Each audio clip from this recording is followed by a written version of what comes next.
Let's go over how to create the perfect edging on a chunky knit blanket.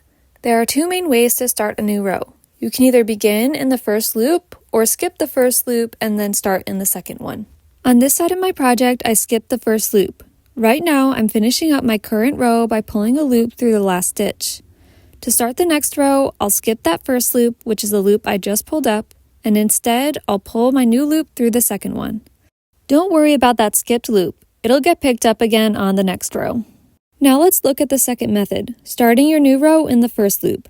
I've been using this method on the opposite side of my project.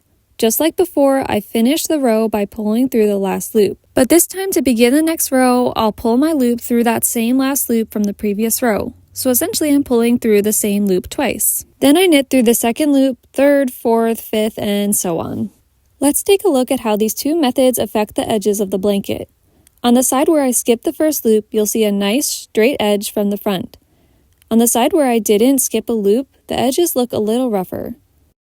From a side angle, the skipped loop side gives a beautiful, almost 3D edge that mirrors the bottom of the blanket. On the other side, it lays a little bit flatter and you can really see the rougher edge now. Now let's flip the blanket over and check out the back. On the side where I skipped the loop, there's a clean, consistent edge. On the other side, you'll notice a bit of a curl with some loops sticking out. At the end of the day, there's no right or wrong way to do it. It all comes down to your personal preference and what look and feel you like best. If you're loving tips like this, check out my full blanket course. It's packed with techniques to help you get that perfect blanket every time.